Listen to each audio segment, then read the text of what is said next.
రాజన్న సిరిసిల్ల నియోజకవర్గంలో BRS party శ్రేణుల సమావేశం.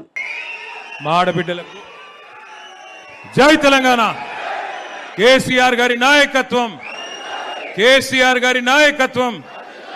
పేరు పేరున మా సిరిసిల్ల తోబుట్టువులందరికీ, మా ఆడబిడ్డలకు, అన్నాదమ్ములకు, నేను అసెంబ్లీ మెట్లెక్కేదందుకు కారకులైన మీ అందరికీ హృదయపూర్వకంగా శిరస్సు వంచి, నేను అసెంబ్లీ మెట్లెక్కినా అంటే దానికి కారణం సిరిసిల్ల, నేను మంత్రి అయినా అంటే దానికి కారణం మీ మమకారం.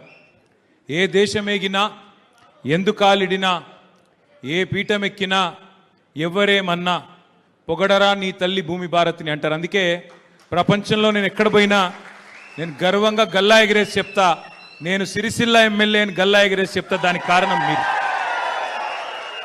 నేను ఇదివరకు కూడా చెప్పినా, మళ్ళీ చెప్తా ఉన్నా, ఇదివరకు చెప్పినా మళ్ళీ చెప్తున్నా, నాకు జన్మనిచ్చింది మా తల్లి శోభమ్మ, కానీ రాజకీయంగా జన్మనిచ్చింది మీరందరూ.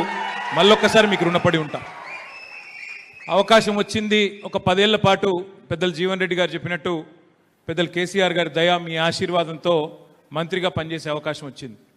అవకాశం వచ్చినప్పుడు మీరు తలెత్తుకునే విధంగా, మీరు గర్వపడే విధంగా, మా ఎమ్మెల్యే మంచిగానే పనిచేస్తున్నాడని చెప్పుకునే విధంగా పట్టణాన్ని కానీ గ్రామీణ ప్రాంతాలని కానీ నా శాయశక్తులా నేను ప్రయత్నం చేసిన దానికి సాక్ష్యం మీరు.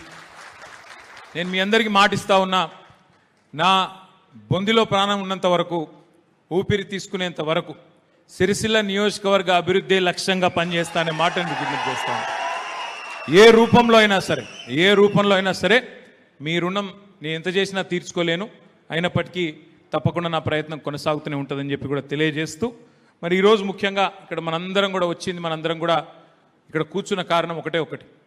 ఇవాళ రాష్ట్రం పుష్కర కాలం దాటిన తర్వాత ముష్కరుల చేతిలో పడిపోయింది రాష్ట్రం. ముష్కరులు అంటే తెలుసు కదా మీకు, ఇక మన భాషలో చెప్పాలంటే లంగల్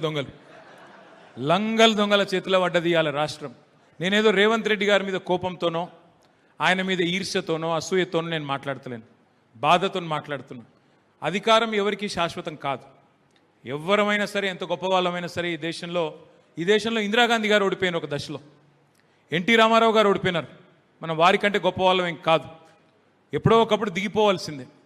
కానీ అధికారం నుంచి మనం తప్పుకున్న తర్వాత ప్రజలు ఆశించేది, మనం కూడా ఆశించేది ఏంటంటే, మనకంటే మన తర్వాత వచ్చేటోడు మంచిగా పనిచేయాలని కోరుకుంటాం.